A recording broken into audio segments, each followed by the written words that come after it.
Good evening everyone and welcome to another video. And आज की video बहुत special है and also one of the most necessary basics in medical astrology. आप देख सकते हैं मैंने ऐसे कुछ 8 पॉइंट्स लिखे हैं जो काफ़ी इम्पॉर्टेंट हैं, येट बेसिक हैं समझने के लिए किसी के हेल्थ प्रॉब्लम्स को।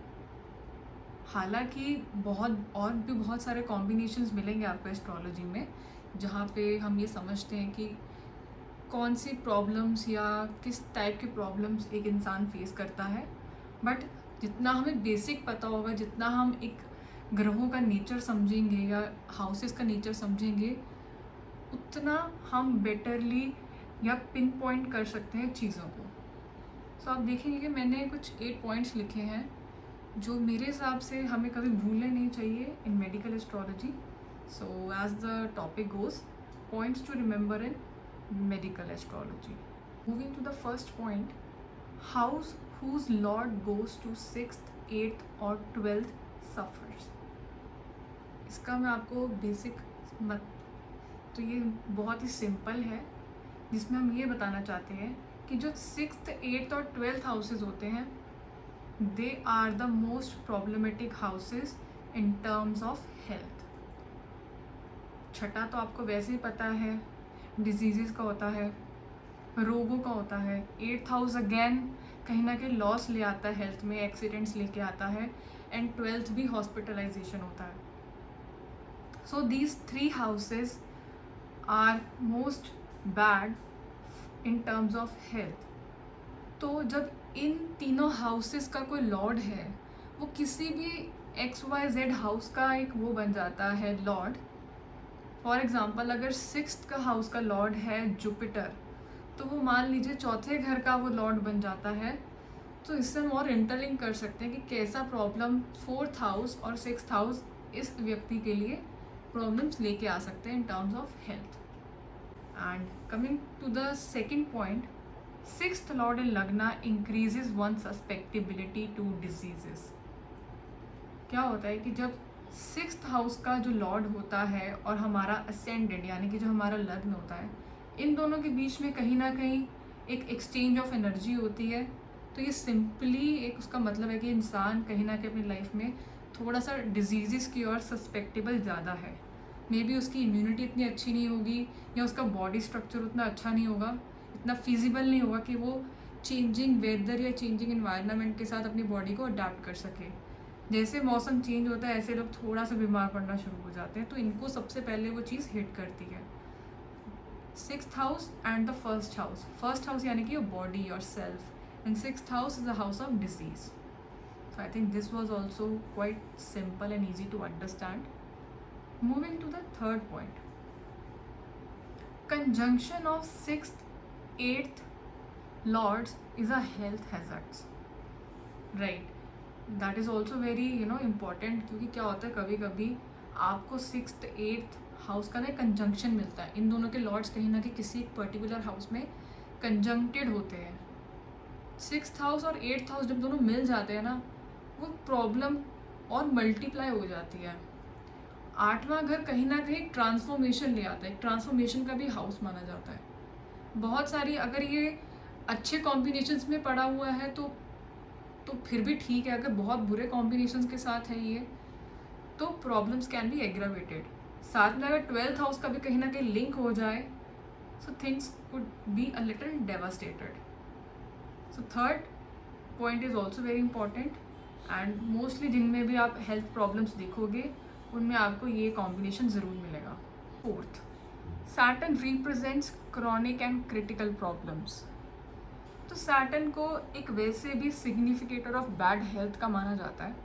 नाड़ी एस्ट्रोलॉजी में हम सैटर्न को सबसे ज़्यादा एक बैड प्लैनेट मानते हैं in terms of health. So जब भी सैटर्न बैड कॉम्बिनेशन या बैड हाउसेस के साथ आता है, तो it leads to chronic and critical problems. Again very important point, ये भी कहीं ना कहीं आपको बहुत समझने के लिए हेल्प करेगा।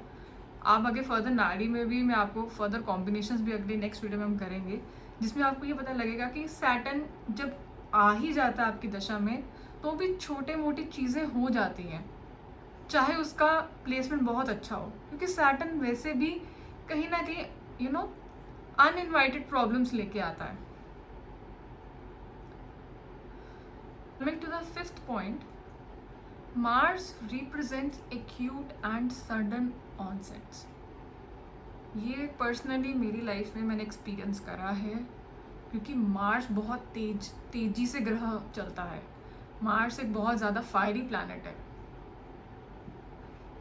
मार्स जब भी आता है, even in your numbers also and even in your दशा इन कुंडली ऑल्सो, ये बहुत ज़्यादा एक्यूट प्रॉब्लम्स लेके आता है और सडन आता है. Sixth point, Mars and Ketu both represent surgeries. This is also again very true. जितनी भी आप सर्जरीज देखोगे किसी भी पर्सन की लाइफ में हुई है, उसमें 12th हाउस का रोल होता है और साथ में मार्स एंड केतु का रोल होता है. सूर्य भी इसमें ज़्यादा एक सिग्निफिकेंट रोल प्ले करता है, बट इन दोनों का होना बहुत ज़रूरी है फॉर द सर्जरीज, बिकॉज ये दोनों ही ऐसे ग्रह हैं जो एक फायरी एनर्जी, एक फायरी तत्व इनके अंदर है. Seventh point, moon Venus handle body fluids, specially Venus are reproductive ones. देखो, चंद्रमा एक पानी, एक वाटरी प्लैनेट है. वीनस भी एक वाटरी प्लैनेट है. वीनस भी एक फीमेल प्लैनेट है. चंद्रमा भी एक फीमेल प्लैनेट है.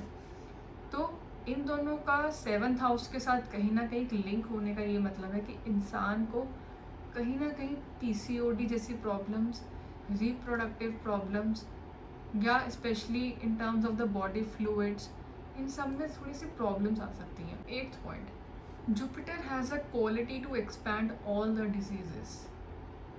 अब जुपिटर जो इतना बहुत बड़ा ग्रह है, it is known for its expansion. ये जब आपकी लाइफ में आता है ना, दो चीज़ें होती हैं कहीं ना कहीं. ये मैंने बहुत ज़्यादा अपने फील्ड में नोटिस करा है कि जब भी जुपिटर आता है ना, चाहे वो स्पेशली महादशा, एक इंसान का ना वेट बढ़ता ही बढ़ता है, क्योंकि एक्सपेंशन का कारक है. किसी का वेट बहुत जल्दी नहीं बढ़ता है, उस इंसान का भी कहीं ना कहीं धीरे धीरे गेन होना शुरू हो जाता है. और जिसकी टेंडेंसी बॉडी की ऐसी है कि वो कुछ भी खाए उसको बहुत जल्दी लग जाता है, तो ऐसे इंसान का आप देखोगे बहुत जल्दी ओवरवेट हो जाता है इंसान. So Jupiter has a quality to expand all the diseases. अगर ये बहुत ही नेगेटिव कॉम्बिनेशन के साथ है या बहुत ही नेगेटिव हाउसेस के साथ सिचुएटेड है, तो जब इसका पीरियड आएगा तो इंसान का वो प्रॉब्लम कहीं ना कहीं बढ़ भी सकता है. बट अगेन और भी बहुत सारी चीज़ें दिखी जाती हैं, बिकॉज जुपिटर हीलिंग का भी कारक कभी कभी बन जाता है. So we have to see overall कि जुपिटर किस सेंस में है, कैसा प्लेस है, कैसे कॉम्बिनेशंस लेके आया है. Only then we be able to predict certain things. So I hope these 8 points were clear, because ये मेडिकल एस्ट्रोलॉजी में बहुत ज़्यादा आपको हेल्प करेगा फर्दर प्रेडिक्शंस में. और अगर हमें जितना बेसिक पता होगा, जितना हमें प्लैनेट्स की एनर्जीज या उनके नेचर को पता होगा, हम उतना बेटरली चीज़ों को प्रिडिक्ट कर पाएंगे. And I hope this video was insightful to you. ऐसे में और भी बहुत सारे वीडियोस लेके आऊँगी concerning other life events also. And अच्छा लगा हो तो please hit the like button and do subscribe to my channel. and मिलते हैं अगली वीडियो के साथ बहुत जल्द.